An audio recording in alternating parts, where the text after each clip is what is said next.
আজকের তালিমে ইনশাআল্লাহ তাআলা আমরা গত দার্সের মতোই আল কোরআনুল কারীম থেকে নতুন একটা সূরা নিয়ে কথা বলবো। আমাদের আজকের নির্ধারিত সূরা হচ্ছে সূরাতুল ইখলাস। সূরাতুল ইখলাস। আচ্ছা, প্রথমে আসি যে সূরা শব্দের অর্থ কী। সূরা শব্দের অর্থ কী? অধ্যায়, অনুচ্ছেদ, চ্যাপ্টার। সূরা শব্দের আরেকটা অর্থ আছে, সেটা হলো উঁচু স্থান। উঁচু স্থান বা চূড়া। চূড়া যেমন আমরা বলি পাহাড়ের চূড়া, এরকম উঁচু স্থান। এমনি সূরা বলতে অধ্যায়, অনুচ্ছেদ, চ্যাপ্টার বোঝায়, পাশাপাশি উঁচু স্থানও বোঝায়। তো সূরাতুল ইখলাস, যেটা অন্যান্য সূরাগুলোর ক্ষেত্রে আপনারা খেয়াল করবেন যে সূরার নাম ওই সূরার মধ্যে নির্ধারিত কোনো শব্দের মধ্যেই আছে। যেমন সূরা ফালাক, কুল আউযু বিরাব্বিল ফালাক, এখানে ফালাক শব্দ মজুদ আছে। কুল আউযু বিরাব্বিন নাস, সূরার নাম সূরা নাস। এরকমই সূরাতুল বাকারা, সূরা বাকারার মধ্যে বাকারা শব্দ আছে কি নাই? আলে ইমরানের মধ্যে আলে ইমরান শব্দ আছে না? সূরা ইখলাসের মধ্যে ইখলাস শব্দ নাই। সূরা ইখলাসের মধ্যে ইখলাস শব্দ নাই। এই জন্য ইখলাস শব্দটা আলাদা করে শিখতে হবে। ইখলাস শব্দের অর্থ হচ্ছে একনিষ্ঠতা। ইখলাস শব্দের অর্থ একনিষ্ঠতা। প্রথম একটা কিস্সা বললাম, ওখানেও তো একটু ইশারা পাওয়া গেছে। ইখলাস শব্দের অর্থ হচ্ছে একনিষ্ঠতা, একাগ্রতা। আরও ভালো বাংলা কি হতে পারে? নিরঙ্কুশ বা কি হতে পারে? নির্ভেজাল। হ্যাঁ, আন্তরিকতাও হতে পারে। একনিষ্ঠতাই সবচেয়ে সুন্দর শব্দ হচ্ছে। ইখলাস মানে একনিষ্ঠতা, মানে যেখানে কোনো ভেজাল নাই, ভেজাল মুক্ত, নিরঙ্কুশ কোনো বিষয়। তো ইখলাস শব্দটা প্রথমে মাক্কি না মাদানী এটা জানা দরকার। আল কোরআনের সূরাগুলো কতভাবে ভাগ করা যায়? দুই ভাগে। একটা হচ্ছে মাক্কি সূরা, এগুলো হলো মাদানী সূরা। মাক্কি সূরা কাকে বলে? যে সূরাগুলো হিজরতের আগে নাজিল হয়েছে সেগুলো মাক্কি সূরা। মাক্কি সূরার বিষয়বস্তু কি কি হয় সাধারণত? গত দার্সে বলেছিলাম তাওহীদ, রিসালাত, আখিরাত। তাওহীদ, রিসালাত, আখিরাত। মাদানী সূরাগুলোতে এগুলোর পাশাপাশি হুকুম, আহকাম, বিধিবিধান, হুদুদ, কিসাস এগুলো থাকে।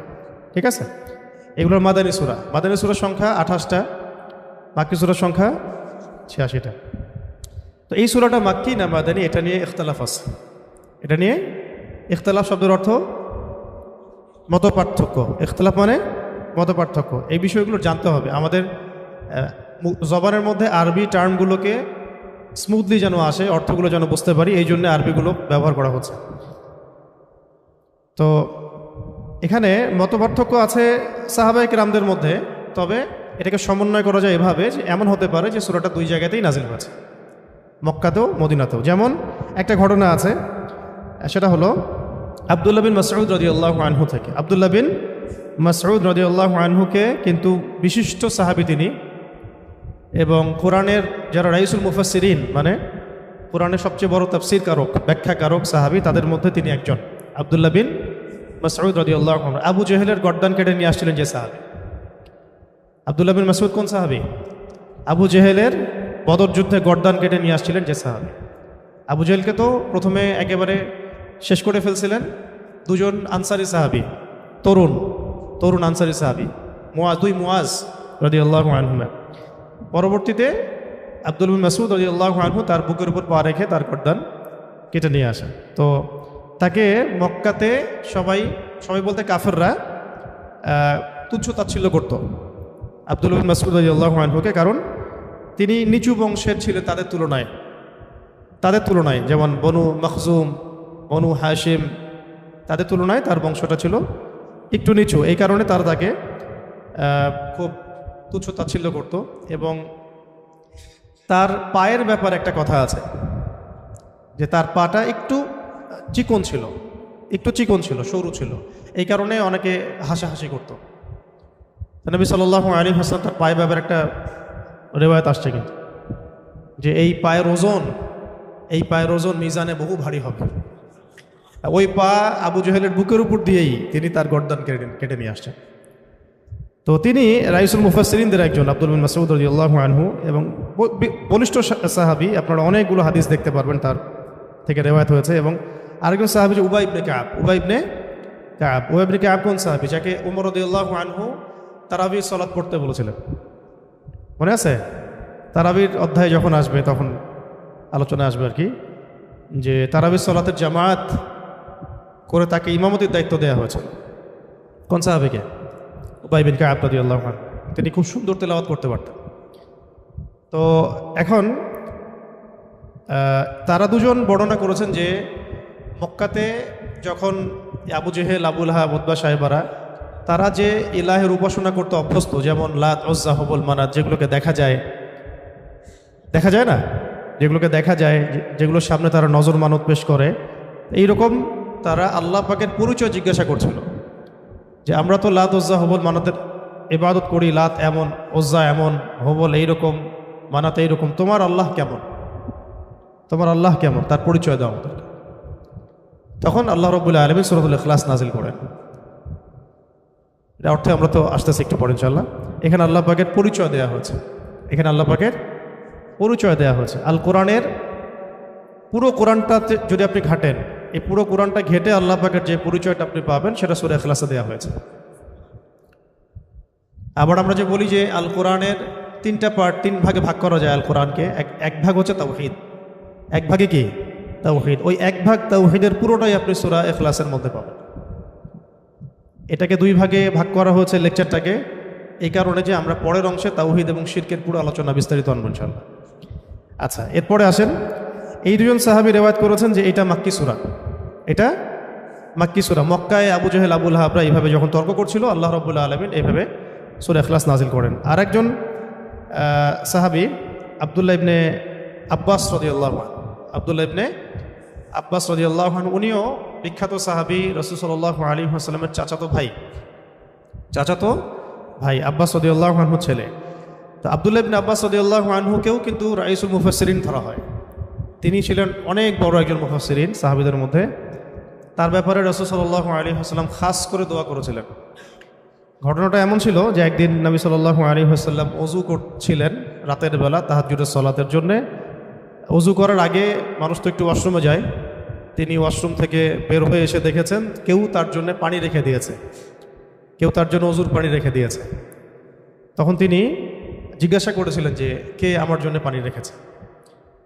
তখন আব্দুল্লাহ বিন আব্বাস রাদিয়াল্লাহু আনহু বলেছেন, আমি রেখেছি। নবী সাল্লাল্লাহু আলাইহি ওয়াসাল্লাম তখন তাকে খুশি হয়ে কাছে ডেকে বুকের সাথে জড়ায় ধরেন এবং তার বুকে হাত রেখে দোয়া করে দেন যে আল্লাহুম্মা ফাক্কিহহু ফিদ্দীন ওয়া আল্লিমহু তা'ওয়ীল। দোয়াটা হচ্ছে আল্লাহুম্মা ফাক্কিহহু ফিদ্দীন ওয়া আল্লিমহু তা'ওয়ীল। আল্লাহ তাকে দ্বীনের গভীর বুঝ দান করুন এবং তাকে কোরআনের ব্যাখ্যার তৌফিক দান করেন। তা'ওয়ীল মানে ব্যাখ্যা করা, ইন্টারপ্রিটেশন, আমরা যেটা ইংরেজিতে বলি কি ইন্টারপ্রিটেশন। তো এটা হলো রাসূল সাল্লাল্লাহু আলাইহি ওয়াসাল্লামের খাস দোয়া। এই দোয়ার বদৌলতে তিনি রাইসুল মুফাসসিরিন হয়ে গেছেন। যদি আপনারা কখনো হজ উমরা করতে যান, সেখানে তায়েফ সফর থাকে, অনেকে যায় তায়েফে। তায়েফে আব্দুল্লাহ বিন আব্বাস রাদিয়াল্লাহু আনহুর মসজিদ আছে, যেখানে তিনি দার্স দিতেন। সেখানে তার বাসা আছে এখনও, ওখানে তার কবর ওখানেই আছে। ওখানে গেলে এটা জিয়ারা করতে পারবেন ইনশাআল্লাহ, ঠিক আছে? তো উনি বলেছেন যে ইহুদিরা একবার এসে রাসূল সাল্লাল্লাহু আলাইহি ওয়াসাল্লামকে জিজ্ঞাসা করেছেন। তাদের ভাষণ এরকম ছিল যে আল্লাহ পাক তো ফেরেশতাদেরকে আলো দিয়ে সৃষ্টি করেছেন, নূর দিয়ে। ইবলিসকে মানে জিন জাতিকে আল্লাহ সৃষ্টি করেছেন আগুন দিয়ে। আল্লাহ পাক আসমানকে সৃষ্টি করেছেন ধোঁয়া দিয়ে, ধূম্র দিয়ে। আর জমিন সৃষ্টি করেছেন হচ্ছে পানির ফেনা দিয়ে। এটা বলছিল কে? ইহুদিরা বলছিল। ইহুদিরা এগুলো জানলো কিভাবে? তারা তো আহলে কিতাব, তাদের ওই কিতাবে তো অনেক মানে ওহী এসেছে এই পর্যন্ত, এবং সবচেয়ে বেশি নবী আসছে তো বনু ইসরাইলের মধ্যেই। তো তারাই প্রশ্ন করছে রাসূল সাল্লাল্লাহু আলাইহি ওয়াসাল্লাম যে আল্লাহ পাক এইটা দিয়ে এইটা সৃষ্টি করেছেন, এইটা দিয়ে এইটা সৃষ্টি করেছেন, তো আপনি যে আল্লাহর কথা বলছেন তাকে কি দিয়ে সৃষ্টি করা হচ্ছে? নাউযুবিল্লাহ। তাকে কি ইয়াকুত পাথর দিয়ে সৃষ্টি করা হয়েছে নাকি সোনা দিয়ে না রূপা দিয়ে? এইভাবে তারা একটা প্রশ্ন করছিল। ইহুদিদের স্বভাব তো বুঝেন। তখন রাসূল সাল্লাল্লাহু আলাইহি ওয়াসাল্লাম চুপ ছিলেন। এই সময় ওহী আসছে যে বলুন, কুল হুয়াল্লাহু আহাদ আল্লাহুস সামাদ লাম ইয়ালিদ ওয়া লাম ইউলাদ ওয়া লাম ইয়াকুল লাহু কুফুয়ান আহাদ। তো এটাও বর্ণনা আসছে যে মদিনাতেও এটা নাজিল হয়েছে। আবার একবার একটা বর্ণনা আসছে, এটাও আনাস রাদিয়াল্লাহু আনহু থেকে। আনাস রাদিয়াল্লাহু আনহুকে চেনা আছে? রাসূলুল্লাহ সাল্লাল্লাহু আলাইহি ওয়াসাল্লামের খাদেম ছিলেন।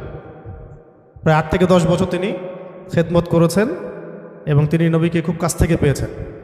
আনাস রাদিয়াল্লাহু আনহুর জন্যও তিনি দোয়া করেছিলেন। কিন্তু আনাস রাদিয়াল্লাহু আনহুর মা ছিল খুব বুদ্ধিমতী মহিলা। যখন তিনি আমাদের নবীজি যখন মদিনায় হিজরত করে এসেছেন, তখন আনাস রাদিয়াল্লাহু আনহুর মা দ্রুত তার ছেলেকে নিয়ে গিয়েছেন, হে আল্লাহর নবী, আমার ছেলের জন্য দোয়া করে দেন। খাস করে এই যে মায়েদের ভূমিকা, আল্লাহওয়ালা মানুষদের কাছ থেকে দোয়া নিতে হয়। আল্লাহওয়ালা মানুষের কাছ থেকে কী নিতে হয়? দোয়া নিতে হয়। দোয়া দিয়ে অনেক কিছু হয়, বরং দোয়া দিয়েই অনেক কিছু হয়।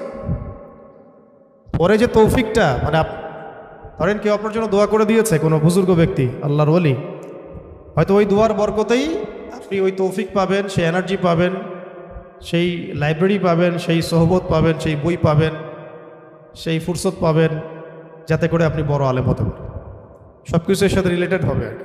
আনাস রাদিয়াল্লাহু আনহু মা এইভাবে জিজ্ঞাসা করলেন, ইয়া রাসূলুল্লাহ, আমার ছেলের জন্য দোয়া করে দেন। তো তার জন্য নবী সাল্লাল্লাহু আলাইহি ওয়াসাল্লাম দোয়া করেছিলেন, আল্লাহুম্মা বারিক লাহু ফিমা আতাইতাহু। এরকম ছিল হয়তো বা দোয়াটা। আরেকটা বর্ণনা পাওয়া যায়, আল্লাহুম্মা বারিক ফি হায়াতিহি ওয়া ফি রিজকিহি ফি ইমানিহি ওয়া আমালিহি আও কামা ক্বালা আলাইহিস সালাম। অর্থ হচ্ছে যে, হে আল্লাহ, আপনি তার মধ্যে বরকত দান করেন। আল্লাহ আপনি তার মধ্যে বরকত দান করেন, তার রিজিকে, আহলে, পরিবারে, জানে মালে আপনি বরকত দান করেন। কয়েকটা জায়গায় কয়েক রকম আসছে আর কি। তো আমরা বলি না বারাকাল্লাহু ফিক, এরকম। তো এই বরকতে আনাস রাদিয়াল্লাহু আনহুর এমন অবস্থা হয়েছিল যে মদিনায় কারো বাগানে খেজুর না ধরলেও তার বাগানে খেজুর ঢুকত। এবং তিনি বলতেন যে তিনি সবচেয়ে শেষে ইন্তেকালকারী সাহাবীদের একজন, লম্বা নেক হায়াত পেয়েছেন, প্রায় 100 বছরের ঊর্ধ্বে তিনি বেঁচেছেন আনাস রাদিয়াল্লাহু আনহু। এবং ইসলামের এই প্রথম স্বর্ণযুগ তিনি পেয়েছেন। প্রথম স্বর্ণযুগ মানে আবু বকর সিদ্দিকের জামানা, রাসূলের জামানা তো পেয়েছেনই, আবু বকর সিদ্দিকের জামানা, উমর ইবনে খাত্তাবের জামানা, ওসমান রাদিয়াল্লাহু আনহুর জামানা, আলী ইবনে আবি তালেবের জামানা, এই জামানাগুলো তিনি পেয়েছেন। কত সৌভাগ্যের বিষয়। তো এখানে একটা বর্ণনা আছে, ওইটাও বলে দেই আপনাদেরকে। এখানে প্রাসঙ্গিক একটা হাদিসও আছে। নবী সাল্লাল্লাহু আলাইহি ওয়াসাল্লাম একটা জায়গায় সাহাবীরা প্রশ্ন করছিলেন যে, ইয়া রাসূলুল্লাহ, সবচেয়ে সৌভাগ্যবান ব্যক্তি কারা, বা সবচেয়ে সৌভাগ্যবান ব্যক্তি কাদেরকে ধরা হতে পারে? অনেক জায়গায় অনেক বর্ণনা আসছে, তবে একটা বর্ণনা আমি বলছি এখানে, যে এক জায়গায় নবী সাল্লাল্লাহু আলাইহি ওয়াসাল্লাম ইশারা দিয়েছেন, ইরশাদ করেছেন যে সবচেয়ে সৌভাগ্যবান তারা যাদের জন্যে নেক হায়াতকে লম্বা করা হয়েছে, নেক আমলকে বৃদ্ধি করা হয়েছে। চমৎকার উত্তরটা, যাদের জন্য নেক হায়াতকে লম্বা করা হয়েছে, নেক আমলকে বৃদ্ধি করা হয়েছে। এই আজটা পড়ে আপনি দোয়া করলেন যে, হে আল্লাহ, আমাকেও তাদের অন্তর্ভুক্ত করেন যাদের নেক হায়াতকে লম্বা করা হয়েছে, নেক আমলকে বৃদ্ধি করা হয়েছে। তো এটাকে এখন আরবি দিয়ে আপনি বললেই দোয়া হয়ে গেল, বা বাংলায়ও বলতে পারেন যদি আরবি না জানেন।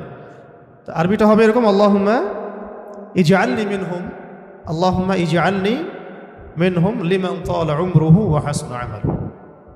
ঠিক আছে, এটা আরবি শিখাই দিলাম, আল্লাহুম্মা ইজআলনি মিনহুম লিমান তালা উমরুহু ওয়া হাসুনা আমালুহু। এই দোয়াটাও আপনারা প্র্যাকটিস করতে পারেন, চাইলে আমল করতে পারেন। তো আনাস রাদিয়াল্লাহু আনহু বলছেন, খায়বারের ইহুদিরা এরকম প্রশ্ন করেছিল। আবার নাজরান থেকে কিছু নাসারা আসছিল, নাজরান থেকে কিছু নাসারা আসে। নাজরান একটা জায়গা ছিল, খুব বিখ্যাত একটা জায়গা। কিন্তু এই নাজরানের খ্রিস্টানদের সম্পর্কে সূরা আল ইমরানেও আয়াত আছে, মুবাহালার আয়াতগুলো পড়বেন। তো এখানে তারা এসে জানতে চাইছে যে আল্লাহ রাব্বুল আলামিন কিসের তৈরি। আউযু বিল্লাহি মিনাশ শাইতানির রাজিম। তো তখন এই উত্তরে সূরা ইখলাস নাজিল হয়েছে। অনেকগুলো বর্ণনা আসছে যে সূরা ইখলাস মক্কাতেও নাজিল হয়েছে, মদিনাতেও নাজিল হয়েছে। আবার এমন হতে পারে যে উভয় ক্ষেত্রেই আল্লাহ পাক নাজিল করেছেন, এমনও হতে পারে। এখানে ইখতিলাফটা মৌলিক বিষয় না, মূল বিষয় হচ্ছে কোন প্রেক্ষাপটে নাজিল হয়েছে। যখন কাফেররা আল্লাহর পরিচয় জিজ্ঞাসা করেছে, মূল কারণটা কি? যখন কাফেররা আল্লাহর পরিচয় জিজ্ঞাসা করেছে, তাহলে ওখানে ওই সময় কাফের ছিল কারা কারা? এক, মুশরিকরা যারা মূর্তি পূজা করত। ওয়ার্ল্ডের সাথে মিলাবেন, এখনও কিন্তু ওয়ার্ল্ডে ওইরকমই কাফের আছে। এক ধরনের কাফের ছিল ওই সময় আবু জাহেল, আবু লাহাবরা, যারা মূর্তি পূজারী, মুশরিক। এদেরকে কি বলে? মুশরিকিন। এরা ছিল মুশরিক। এক প্রকার কাফের ছিল যারা ছিল প্রকৃতি পূজারী, গাছপালা, চন্দ্র সূর্য এগুলো উপাসনা করত, এরাও মুশরিক। আর এক প্রকার ছিল আহলে কিতাবদের মধ্যে ইহুদিরা, যারা উযায়ের আলাইহিস সালামকে আল্লাহর পুত্র মনে করত। সূরা তাওবার মধ্যে আয়াত আছে না, ওয়াকালাতিল ইয়াহুদু উযাইরুন ইবনুল্লাহ ওয়াকালাতিন নাসারাল মাসীহ ইবনুল্লাহ, সূরা তাওবার মধ্যে দেখবেন। তো আল্লাহ পাক উভয়কে ধ্বংস হোক বলেছেন, কাতালাহুমুল্লাহ, আল্লাহ এদেরকে ধ্বংস করুন।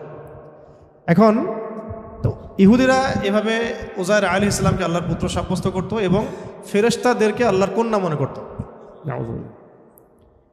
ঠিক আছে। আবার ঈসা আলাইহিস সালামকে আল্লাহর পুত্র মনে করত খ্রিস্টানরা, নাসারারা।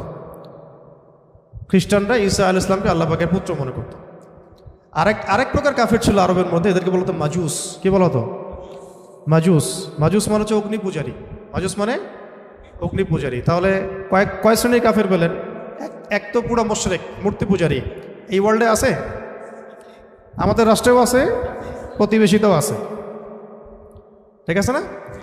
2 নম্বর হচ্ছে প্রকৃতি পূজারী। প্রকৃতি পূজারীও কিন্তু আমাদের সমাজে আছে। এক প্রকার ছিল কাফের, ওই সময় নাস্তিকও ছিল। এই দলিলটা সূরা মুমিনুনের মধ্যে আছে। এক প্রকার নাস্তিক ওই সময় ছিল। আমরা তো মনে করি যে নাস্তিকতাটা আসছে মনে হয় এই মডার্ন যুগেই। আসলে এমন না বিষয়টা। এক প্রকার কাফের ছিল ওই সময়ও, যারা বলতো যে ইন হিয়া ইল্লা হায়াতুনা দুনিয়া নামুতু ওয়া নাহইয়া ওয়া মা নাহনু বিমাবউসিন। সূরা মুমিনুন পড়তে গেলে এটা পাবেন।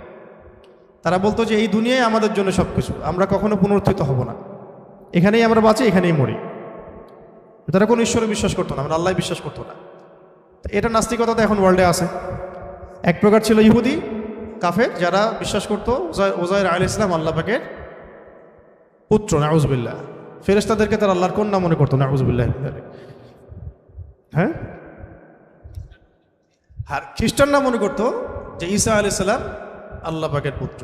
তো এই কনসেপ্টগুলো তৎকালীন সময় ছিল, এখনও এই ওয়ার্ল্ডে তারা এইভাবেই আছে। এই জন্য এদেরকে বলা হয় মাগদুব এবং দাল্লিন।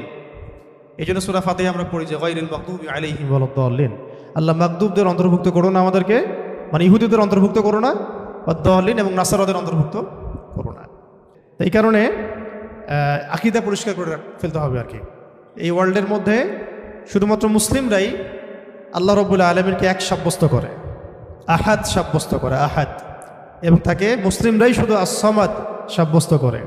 এবং আমরাই বিশ্বাস করি তিনি কাউকে জন্ম দেন নাই, লাম ইয়ালিদ ওয়ালাম ইউলাদ। এবং আমরাই বিশ্বাস করি ওয়ালাম ইয়াকুল লাহু কুফুয়ান আহাদ, তার সমতুল্যর কিছু নাই।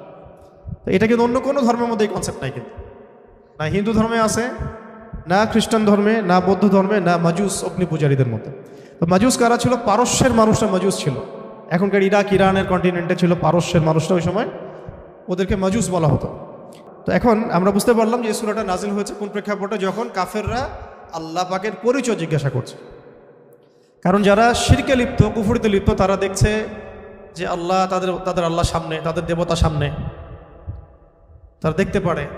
কেউ মনে করে যে আল্লাহ মানে ঈশ্বর মনে হয় এমনই যার পুত্র আছে নাউজুবিল্লাহ, কন্যা আছে নাউজুবিল্লাহ, যিনি মনে হয় কোনো কিছু সৃষ্টি, যার কোনো মাধ্যম আছে ইত্যাদি। ওরা এভাবে এই আইডিওলজিতেই তারা বিশ্বাসী ছিল। তো তারা এখন নবী সাল্লাল্লাহু আলাইহি ওয়াসাল্লামকে প্রশ্ন করছে যে তোমার আল্লাহ কেমন? আমাদের তো ইলাহ আমরা এরকম মনে করি, আমাদের ইলাহ বা আমাদের ঈশ্বরকে তো আমরা এমন মনে করি, তো তোমার আল্লাহ কেমন? তোমার আল্লাহ এর ডেফিনেশন দাও। তখন আল্লাহ রাব্বুল আলামিন সূরা ইখলাস নাজিল করেন। ইখলাস মানে একনিষ্ঠ খালেস তাওহীদ, খালেস তাওহীদ। এখানে এই সূরার মধ্যে তাওহীদ আছে, খালেস তাওহীদ, যেটা তাওহীদ হচ্ছে আমাদের দ্বীনের মূল ভিত্তি। তাওহীদ নাই, দ্বীনের কোনো কিছুই বাকি নাই। তাওহীদ যার মধ্যে নাই, দ্বীনের কিছুই বাকি নাই। তো তাওহীদ, রিসালাত, আখিরাত, আমাদের দ্বীনের 3টে স্তম্ভ কি? তাওহীদ, রিসালাত এবং আখিরাত। তো তাওহীদের মূল বুনিয়াদ এই সূরার মধ্যে আল্লাহ পাক নাজিল করে দিয়েছেন। আল্লাহ পাক তখন বললেন বিসমিল্লাহির রহমানির রহিম, কুল, হে নবী আপনি বলে দিন। মুআউযিযাতাইনের সাথে সূরা ফালাক নাসের সাথে ইখলাসও আমল করতে হয় সকাল সন্ধ্যায় এবং রাতে। কিন্তু তাফসীরে আমরা এটা আলাদা করে আলোচনা করছি, কারণ প্রসঙ্গটা আলাদা, নাজিলের প্রেক্ষাপটটা আলাদা। আল্লাহ পাক বলছেন কুল, আপনি বলুন হে নবী, হুয়াল্লাহু আহাদ। হুয়া মানে তিনি, হুয়া মানে তিনি, আল্লাহ মানে আল্লাহ, আহাদ মানে এক। কুল মানে বলুন, হুয়া মানে তিনি, আল্লাহ মানে আল্লাহ, আহাদ মানে এক। কি অ্যান্সারটা দিলেন? বলেন, আপনি বলেন হে নবী, আল্লাহ এক। তোমরা যে এতগুলো দেবদেবীর উপাসনা করো, এটা আল্লাহ না। তোমরা যে এরপরে আসতেছে এই আল্লাহ এক বলে সমস্ত বহুত্ববাদীদের ভিত্তি ভেঙে দেওয়া হলো, তাই না? যত বহুত্ববাদী আছে সব ভিত্তি এক শব্দে শেষ করে দেওয়া হলো। বলুন আল্লাহ যিনি হবেন তাকে এক হতে হবে। আর এই সূরা নাজিলের আগে মক্কা একটা ঘটনা ঘটেছিল। সেটা হচ্ছে বেলাল রাদিয়াল্লাহু আনহুকে প্রচণ্ড নির্যাতন করা হচ্ছিল, বিকজ তিনি ইসলাম কবুল করেছিলেন। হ্যাঁ, বেলাল হাবশী রাদিয়াল্লাহু আনহু, যার পায়ের আওয়াজ নবী সাল্লাল্লাহু আলাইহি ওয়াসাল্লাম শুনতেন জান্নাতে গেলে। তা আমরা এটা বলছিলাম আজকে এক জায়গায় আলোচনায়, যে নেতা এমন হতে হবে যিনি তার কর্মীদের বা তার অনুসারীদের পায়ের আওয়াজ পর্যন্ত চিনে। আর আমরা এখন অনলাইনে ফ্যান ফলোয়ার্সদেরকে মনে করি যে তারা আমার সাথে একটা রেভলিউশনে গেলে আমার সাথে থাকবে। ফ্যান ফলোয়ার্স দিয়ে রেভলিউশন হয় না, বিপ্লব হয় না। নিবেদিত প্রাণ একনিষ্ঠ মানুষ লাগবে পাশে, আশেপাশে, যাদেরকে আমি চিনি, যাদেরকে আমি দেখেছি, যাদের পায়ের আওয়াজও আমি চিনি। নবী সাল্লাল্লাহু আলাইহি ওয়াসাল্লাম যাদেরকে নিয়ে সমাজ বিপ্লব করেছেন তারা দারুল আরকামে গড়ে উঠেছেন। প্রতিদিন দেখা হতো, সাক্ষাৎ হতো, 5 ওয়াক্ত নামাজও দেখা হতো, তাই না? একে অপরকে জানতেন, বুঝতেন, চিনতেন। আর আমরা এখন ভার্চুয়াল একটা জগৎকে আমাদের অনেক কিছু মনে করি। তো এখানে একটা বিষয় মাথায় দিয়ে দিই আপনাদেরকে, যদি সমাজ বিপ্লবের ফিকির থাকে তাহলে আমাদেরকে কাছাকাছি আসতে হবে। আর কাছাকাছি আসতে হবে মানে কাছাকাছি জামাবদ্ধ থাকতে হবে, একে অপরের সাথে কমিউনিকেশন থাকতে হবে, দেখা সাক্ষাৎ থাকতে হবে, ওঠা বসা থাকবে, চলাফেরা থাকবে। এইরকম আমাদের সাপোর্ট করতে পারে অনেক মানুষ, বিদেশ থেকেও অনেকে সাপোর্ট করতে পারে, দেশে ভালো কিছু হতে পারে না। কিন্তু আপনি যে অভ্যুত্থান, বিপ্লব যেগুলো বলছেন শব্দগুলো, বা দিন প্রতিষ্ঠা, আল্লাহর দিন, আল্লাহর জমিন, আল্লাহর দিন কায়েম, এগুলোর জন্য একনিষ্ঠ মানুষ দরকার আশেপাশে। একটা পুরো একটা চেইন অফ কমান্ড দরকার, এক কথা। এটা ছাড়া ভার্চুয়ালি হয় না এগুলা। যাই হোক, ওটা ভিন্ন প্রসঙ্গ। আমরা এখন যেটা বলছিলাম যে বেলাল রাদিয়াল্লাহু আনহুর পায়ের আওয়াজও নবীজি চিনতেন। তিনি কিন্তু যখন তাকে দেখানো হচ্ছে তখন কিন্তু তিনি তাকে দেখেন নাই যে বেলাল রাদিয়াল্লাহু আনহু সামনে হাঁটতেছেন, তার পায়ের খসখস আওয়াজ শুনছেন। ওর কোনো বর্ণনা আসে খরম যে পড়তাম না আমরা আগে, খটখট খট করে শব্দ হতো, এই আওয়াজ তিনি পাচ্ছিলেন। তো এই আওয়াজ যে বেলাল রাদিয়াল্লাহু আনহুর, তিনি কিভাবে বুঝলেন? তার মানে দুনিয়াতে যখন বেলাল রাদিয়াল্লাহু আনহু তার আশেপাশে চলছেন, তার আওয়াজ তো তিনি শুনতে পারছেন, দেখছেন, এবং আল্লাহ পাক তাকে জানিয়ে দিচ্ছেন এটা বেলাল রাদিয়াল্লাহু আনহুর মর্তবা, মাকাম। তো এর আগে একদিন বলেছিলাম না, তিনি অজু করতেন, অজু করে 2 রাকাত নামাজ পড়তেন। যখন অজু ভেঙে যাইতো তখন নতুন করে অজু করতেন এবং 2 রাকাত তাহিয়াতুল ওযুর নামাজ পড়তেন। এই জন্যে বেলাল রাদিয়াল্লাহু আনহুকে এইরকম জান্নাতে মাকাম দেওয়া হয়েছে। এটা একটা খাস আমল আর কি। শুধু এই জন্যই না, তার তো তাওহীদ, রিসালাত, আখিরাত, দ্বীন ইসলামের বিষয়গুলো, দাওয়াত, জিহাদ সব তো আছেই। এটা খাস খুসুসি আমল। আমরা বলি না সবার কিছু খুসুসি আমল থাকে, এইটা একটা খুসুসি আমল ছিল বেলাল রাদিয়াল্লাহু আনহু। তো বেলাল রাদিয়াল্লাহু আনহুকে উমাইয়া বিন খালাফ, কি নাম? উমাইয়া বিন খালাফ মারাত্মক অত্যাচার করেছিল। মারাত্মক মানে এটা তো আসলে বললে বোঝানো যাবে না। একটা মানুষকে মারতে মারতে রাস্তা দিয়ে নিয়ে যাওয়া, গলার মধ্যে রশি টেনে ছেঁচড়ানো, পাথর দিয়ে চাপা দেয়া, বালুর মধ্যে শুইয়ে রাখা। যারা আরবে গিয়েছেন বা যাওয়া আসা করেন তারা ওখানকার গরম সম্পর্কে জানেন, কিছুটা ধারণা আছে। তো ওই রকম গরমের মধ্যে মরুভূমিতে একজন মানুষকে শুইয়ে রাখা আর উপরে পাথর চাপা দেয়া কত কঠিন বিষয়। বেলাল রাদিয়াল্লাহু আনহুকে বলা হচ্ছিল যে তুমি ধর্ম ত্যাগ করতে হবে না, খালি বলো যে লাতের কসম, উজ্জার কসম, খালি এতটুকু বলো। তোমার আল্লাহকে গালিও দেওয়া লাগবে না, তুমি খালি বলো লাতের কসম, উজ্জার কসম। আর তিনি বারবার বলছিলেন আহাদুন আহাদ, আহাদুন আহাদ। যত মারা হচ্ছে তত বলছেন আল্লাহ এক, আল্লাহ এক, আহাদুন আহাদ। এরপরে সূরা নাজিল হয়ে গেল কাফেরদের প্রশ্নের প্রেক্ষাপটে, বলো আল্লাহ এক, কুল হু আল্লাহু আহাদ। এটার সাথে বেলাল রাদিয়াল্লাহু আনহুর একটা এই আহাদ শব্দটা আল্লাহ পাকের কাছে এতই কবুল হয়ে গেছে যে আল্লাহ পাক নিজের পরিচয় দিচ্ছেন প্রথম, বলো আল্লাহ এক। এই এক শব্দ দিয়ে, আহাদ শব্দ দিয়ে সমস্ত মুশরিকদের, যত দ্বৈতবাদী আছে, বহুত্ববাদী আছে, তাদের সবার ভিত্তিটা ভেঙে দেওয়া হয়েছে। যে একজন সত্তা আল্লাহ হতে পারবে না যদি সে এক না হয়। এখন আপনি হিসাব করে দেখেন যে হিন্দুত্ববাদী যারা বাংলাদেশে, তাদের দেবতাকে একজন, অসংখ্য দেবতা। তারপর যারা বহুত্ববাদী তাদেরকে দেবতা একজন, যারা নক্ষত্রের পূজা করে, নক্ষত্র কি একটা? সূর্য কি আসলে একটা? এরকম অসংখ্য সূর্য আছে আমাদের সৌরজগতে, আমরা একটা দেখতেছি। এই গ্যালাক্সিতে কত সূর্য আছে? বহু সূর্য আছে। এমন অনেক গ্রহ আছে যে গ্রহগুলোর মধ্যে একাধিক চাঁদ আছে। চাঁদ কি একটা? গাছ কি একটা? নদী কি একটা? পাহাড় পর্বত কি একটা? যার উপাসনা আমি করব তিনি এক হইতে হবে, এমন একজন যার কোনো মানে দ্বিতীয় কোনো সত্তা যার নাই, অদ্বিতীয় তিনি। খেয়াল করে দেখবেন এখানে ওয়াহেদ শব্দ আনা হয় নাই।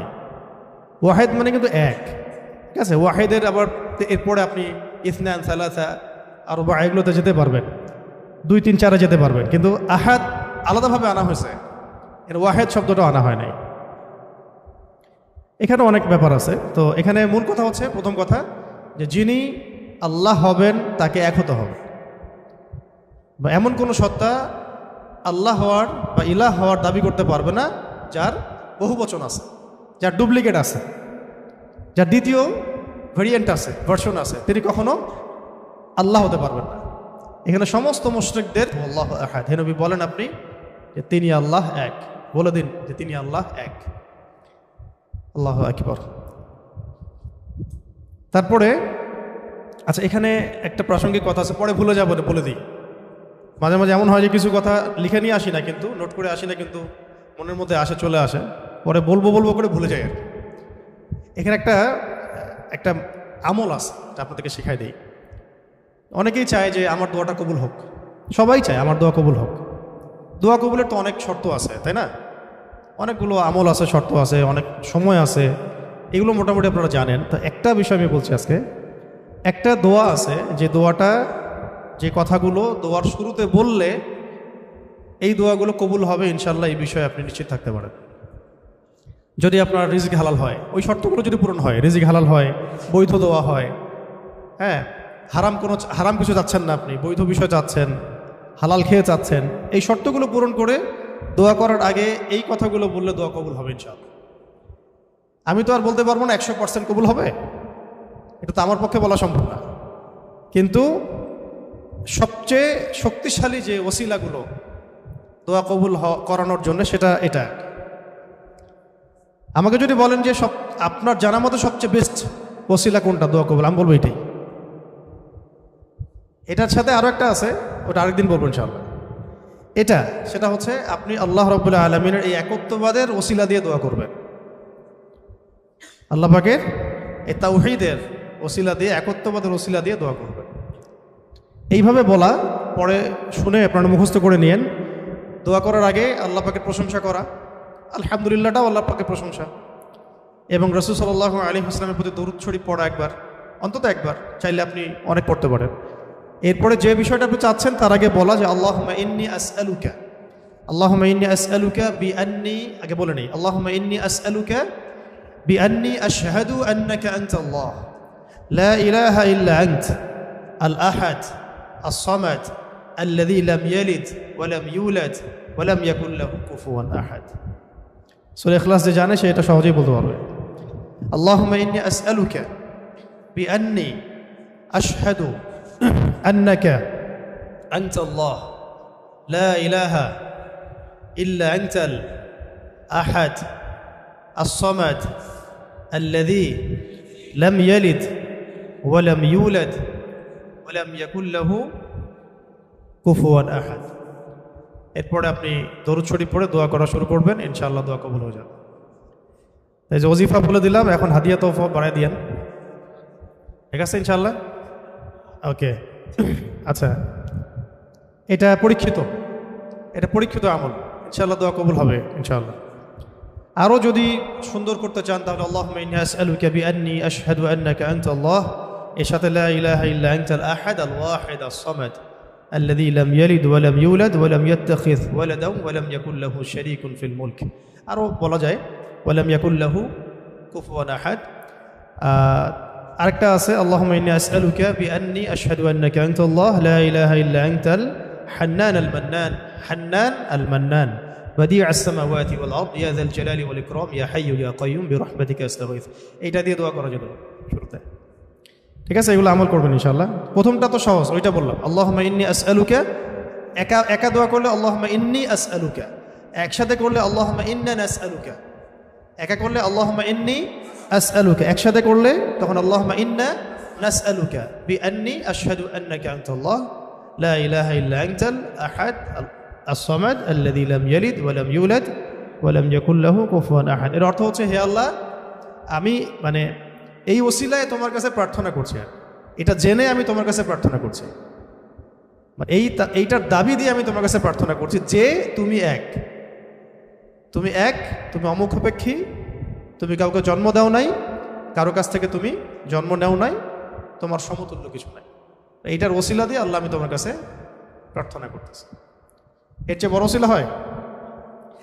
তাওহীদের চেয়ে বড় ওসিলা হয় না। এরপরে আরেকদিন আরেকটা ইনশাআল্লাহ শিখাই দেব। এটা গেল ওই যে বললাম বেলাল রাদিয়াল্লাহু আনহুর অত্যাচারের পরে নাজিল হওয়ার পর আল্লাহ রাব্বুল আলামিন প্রথম জানাই দিলেন যে বলো আল্লাহ রাব্বুল আলামিন এক। এই এক দিয়ে কি হয়েছে, সমস্ত বহুত্ববাদীদের যে ধর্মবিশ্বাসের যে ভিত্তি, এটাকে ভেঙে দেওয়া হয়েছে। ঠিক আছে। 2 নম্বর হচ্ছে আল্লাহ পাক বললেন যে আল্লাহুস সামাদ, আল্লাহ অমুখাপেক্ষী। অমুখাপেক্ষী শব্দটাকে সালাফগণ, আসলাফগণ, আকাবিরগণ অনেকভাবে ব্যাখ্যা করেছেন। আমি একটু ওইটা পড়ে শোনাই, তাহলে আপনাদের জন্য সুবিধা হবে। অমুখাপেক্ষিতাকে ইমামগণ কয়েকভাবে ব্যাখ্যা করেছেন যে আল্লাহুস সামাদ, এটাকে কয়েকটা ভাগে ভাগ করা যায়। যেমন একটু মনে রাখবেন, যেমন আব্দুল্লাহ বিন আব্বাস রাদিয়াল্লাহু আনহু, হাসান বসরি ও সাইদ ইবনে জুবাইর রাহমাতুল্লাহি আলাইহি বলেছেন যে এর অর্থ হচ্ছে আল্লাহ পাক নির্ভীক, যার কোনো ভয় নাই। আল্লাহুস সামাদ মানে আল্লাহ পাক নির্ভীক, যার কোনো ভয় নাই। এমনিতে আমরা বাংলা বুঝলাম আল্লাহুস সামাদ মানে আল্লাহ পাক অমুখাপেক্ষী, মানে যার কাউকে প্রয়োজন নাই, সমস্ত সৃষ্টির তাকে প্রয়োজন, এবং তিনি সমস্ত সৃষ্টি থেকে অমুখাপেক্ষী, কোনো জরুরত নাই সৃষ্টির কাছে তার। আল্লাহ পাক কারো কাছে রিজিক চান না, কারো কাছে আল্লাহ পাক রিজিক চান না। এমন না যে আমরা সবাই আল্লাহর ইবাদত করলে আল্লাহ পাকের শক্তি বেড়ে যাবে, মোটেই না। আল্লাহ পাক যেমন ছিলেন তেমনই থাকবেন। আবার এমন না যে সব মানুষ যদি কুফরি করা শুরু করে আল্লাহ পাকের শক্তি কমে যাবে, কখনোই না। মানে এই পুরো বিশ্ব জাহান সৃষ্টি করার আগে আল্লাহ যেমন ছিলেন, আজও তেমন আছেন, চিরকাল তেমন থাকবেন। আল্লাহ পাক অমুখাপেক্ষী। অমুখাপেক্ষী মানে কারো প্রয়োজন নাই। এই জন্য একটা দোয়ায় আমরা বলি না যে আল্লাহুম্মা আকফিনি বিহালালিকা আন হারামিক ওয়া আগনিনি বিফাদলিক আম্মান সিওয়াক, মানে আল্লাহ আপনি আপনার হালাল দিয়ে হারাম থেকে আমাকে বাঁচায় দেন, এবং আপনি ছাড়া বাকি সমস্ত বিষয় থেকে আমাকে অমুখাপেক্ষী রাখেন। তা আমরা যদি আল্লাহর প্রতি মুখাপেক্ষী হই, তাহলে অন্য মাখলুকের প্রতি আমরা কি মুখাপেক্ষী হব? তা আমরা সবার থেকে অমুখাপেক্ষী হয়ে গেলাম। আল্লাহ পাক তার পুরো সৃষ্টি থেকে কি অমুখাপেক্ষী। এটাকে আস-সামাদ শব্দ দিয়ে ব্যাখ্যা করা হয়েছে। তো ইমাম আব্দুল্লাহ বিন আব্বাস রাদিয়াল্লাহু আনহুর ব্যাখ্যায় বললাম যে এটা বলা হচ্ছে যে তার কোনো ভয় নাই, তিনি নির্ভীক, তার কোনো ভয় নাই। ইমাম শাআবী রাহমাতুল্লাহি আলাইহি বলেন যে সামাদ হচ্ছেন তিনি যিনি পানাহার করেন না। এক এক স্কলার এক একভাবে আসলাফগণ ব্যাখ্যা করেছেন। ইবনে জুবাইর রাদিয়াল্লাহু রাহমাতুল্লাহি আলাইহি বলেন যে আস-সামাদ শব্দের অর্থ হচ্ছে তিনি সমস্ত গুণ এবং কর্মে নিখুঁত, তিনি সমস্ত গুণ এবং কর্মে নিখুঁত। হযরত কাতাদা রাহমাতুল্লাহি আলাইহি বলেন যে সমগ্র সৃষ্টি জগৎ ধ্বংস হওয়ার পর যিনি বাকি থাকবেন তিনি হচ্ছেন আস-সামাদ। সমস্ত সৃষ্টি জগৎ ধ্বংস হয়ে যাওয়ার পরে যার অস্তিত্ব থাকবে তিনি হচ্ছেন আস-সামাদ। তো সামাদের কত ব্যাখ্যা তারা করেছে, ঠিক আছে। তারপরে ইকরিমা রাহমাতুল্লাহি আলাইহি বলেছেন যে যার উপর কারো মর্যাদা নাই তিনি হচ্ছেন আস-সামাদ, যার উপরে কারো আর মর্যাদা নাই তিনি হচ্ছেন আস-সামাদ। তারপরে ইমাম রাজি রহমতুল্লাহ আলাইহি বলেছেন সামাদ হচ্ছেন তিনি যার উপরে কখনো কোনো বিপদ আপদ আসে না। সামাদ হচ্ছেন তিনি যার উপরে কখনো কোনো বিপদ আপদ আসে না। তারপরে আবুল ওয়াইল শাকিক ইবনে সালামা রহমতুল্লাহ আলাইহি বলেন যে সামাদ হচ্ছেন তিনি যিনি সর্বত্র তার কর্তৃত্ব প্রতিষ্ঠা করতে পারেন, সর্বত্র যার কর্তৃত্ব তিনি প্রতিষ্ঠা করতে পারেন। কারো মতে, কোন কোন স্কলারের মতে সামাদ হচ্ছেন তিনি সামাদ হচ্ছেন তিনি যার কাছে সমস্ত মাখলুককে প্রয়োজন পেশ করতে হয়, যার কাছে সমস্ত মাখলুককে প্রয়োজন পেশ করতে হয়। আর আরেকজন স্কলার তিনি বলেছেন সামাদ হচ্ছেন তিনি যিনি সমস্ত দোষ ত্রুটি থেকে মুক্ত, সমস্ত দোষ ত্রুটি থেকে মুক্ত। এগুলো আরও বিস্তারিত আপনারা পাবেন তাফসীরে জালালাইনের মধ্যে আছে। ঠিক আছে, এখন এই সমাজ শব্দ দিয়ে তাহলে কি করা হচ্ছে? ওই বহুত্ববাদীদের পর যাদের ধর্মবিশ্বাস কিছুটা বাকি থাকে তাদের ভিত্তিটাকে ঘুরিয়ে দেওয়া হচ্ছে। তো ইলাহ হতে হবে এমন যার কোনো ভয় নাই, যার কোনো ভয় তাকে কখনো স্পর্শ করে না।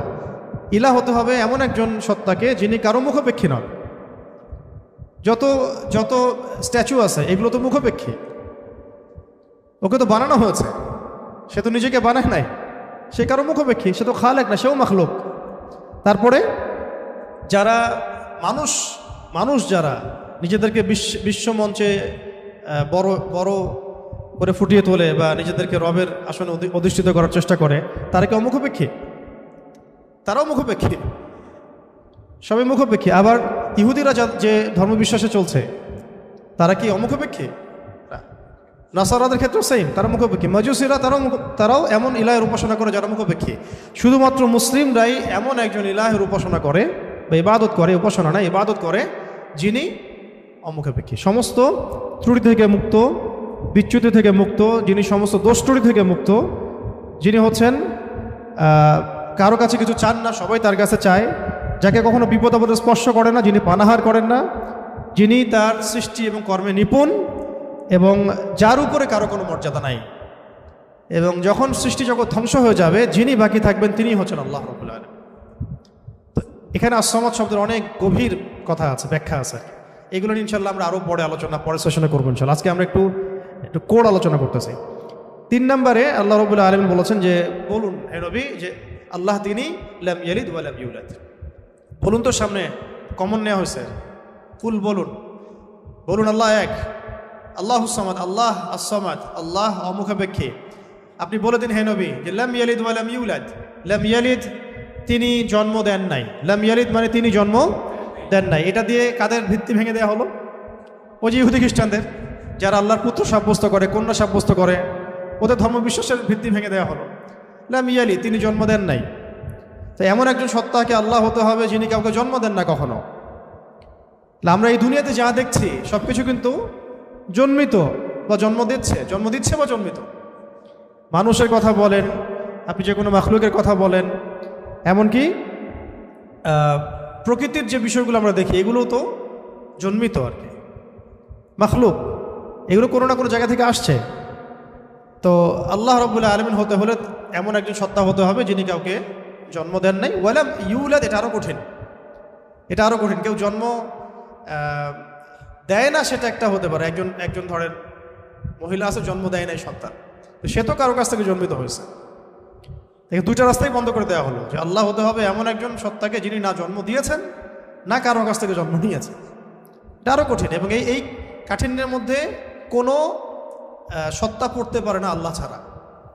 এই মানদণ্ডে আল্লাহ ছাড়া অন্য কোনো সত্তা কখনো পড়তে পারে না, যিনি জন্ম দেন নাই, কারো কাছ থেকে জন্ম নেন নাই। অনেকে প্রশ্ন করে যে অনেকের মধ্যে ওয়াসওয়াসা আসে যে এই বিশ্বজাহান আল্লাহ সৃষ্টি করেছেন, আল্লাহকে কে সৃষ্টি করেছেন? নাউযুবিল্লাহি মিন যালিক। নবী সাল্লাল্লাহু আলাইহি ওয়াসাল্লাম বলেছেন যখনই এমন কোনো চিন্তা আসবে, এই চিন্তা শয়তান ঢুকিয়ে দেয়, যখনই এমন কোনো চিন্তা আসবে সেজন্য পরে আউযু বিল্লাহি মিনাশ শাইতানির রাজিম, এবং ঈমান পাকাপোক্ত করার জন্য যেন পরে আমানতু বিল্লাহি ওয়া রুসুলিহি, আমানতু বিল্লাহি ওয়া রুসুলিহি, রুসুলিহি বহুবচন, আমানতু বিল্লাহি ওয়া রুসুলিহি। আল্লাহকে যদি কেউ জন্ম দিত বা আল্লাহ যদি কোনো জায়গা থেকে সৃষ্টি হতেন তাহলে যে স্রষ্টা তিনি তো আল্লাহ হতেন, তাই না? আল্লাহ যদি নাউজুবিল্লাহ কারো কাছ থেকে সৃষ্টি হতেন তাহলে তো তিনি আল্লাহ হতেন না। এমন একজন সত্তাকে আল্লাহ হতে হবে যিনি সৃষ্টি নন, যাকে কেউ সৃষ্টি করে নাই, বরং তার কাজ সৃষ্টি করা। এটা তো আপনি কার্যকারণ তত্ত্ব থেকে বলছেন, এটা ফিলোসফিতে একটা তত্ত্ব আছে, কার্যকারণ তত্ত্ব। মানে তত্ত্বটা হচ্ছে এরকম, ইউনিভার্সিটিতে আমাদেরকে একটু পড়ানো হয়েছিল আর কি, যে প্রত্যেকটা কাজের পিছনে একটা কারণ থাকে। আসলে তাই, কিন্তু প্রত্যেকটা কাজের পিছনে একটা কারণ আসলেই থাকে। শয়তানের পিছনেও কোনো না কোনো কারণ তো আছে, কেন শয়তানি করতেছে এটা কারণ তো আছে। প্রত্যেকটা কাজের পিছনে একটা কারণ থাকে। এই তত্ত্বটাকে তারা বলতো কার্যকারণ তত্ত্ব আর কি। তো এই তত্ত্ব থেকে তারা এই প্রশ্নটা উত্থাপন করেছে যে তাহলে আল্লাহকে কে সৃষ্টি করেছে? ঠিক আছে, এখানে এই তত্ত্বটা নিজেই তার দোষে ত্রুটিযুক্ত আর কি। আল্লাহকে যদি কেউ সৃষ্টি করে তাহলে তো সে আল্লাহ হবে, তাকে কেউ সৃষ্টি করলে সে আল্লাহ হবে, তাকে কেউ সৃষ্টি করলে সে আল্লাহ হবে। এইভাবে আপনি কোথায় গিয়ে শেষ করবেন? যেখানে আপনার চিন্তার জগৎ শেষ হবে সেখান থেকে আল্লাহ রাব্বুল আলামিন শুরু হবেন সব। ব্যাপারটা এরকম। তো আল্লাহ রাব্বুল আলামিন কাউকে কাউকে জন্ম দেন নাই, কারো কাছ থেকে জন্ম নেন নাই, সহজ কথা।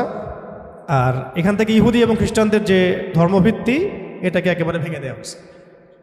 ওয়াকালাতিল ইয়াহুদ উযাইরুন ইবনুল্লাহ ওয়াকালাতিন নাসারা আল মাসীহ ইবনুল্লাহ, এটাকে ভেঙে দেওয়া হয়েছে। এবং তারা যে বলতো যে তিন খোদায় যে তারা বিশ্বাস করত, ট্রিনিটি, এটাকেও ভেঙে দেওয়া হয়েছে। ঠিক আছে, আবার মুশরিকদের ভিত্তিটা আগেই ভেঙে দেওয়া হয়েছে। এরপরেও যারা বাকি ছিল ওদেরকে আসসামাদ দিয়ে ভেঙে দেওয়া হয়েছে। তার সবশেষ ওয়ালাম ইয়াকুল্লাহু কুফুয়ান আহাদ, ওয়ালাম ইয়াকুল্লাহু কুফুয়ান আহাদ। এটা এত কঠিন যে এটা মানে উতরে যাওয়ার মতো আসলে ক্ষমতা আল্লাহ ছাড়া কারোরই নাই, এটা অসম্ভব। ওয়ালাম ইয়াকুল্লাহু কুফুয়ান আহাদ, ওয়া মানে এবং, ওয়া মানে এবং, ইয়াকুন মানে হয়, লাহু মানে তার জন্যে, কুফুয়ান মানে সমকক্ষ বা সমতুল্য, আহাদুন মানে কেউই। এখানে আহাদুন মানে আসলে কেউই।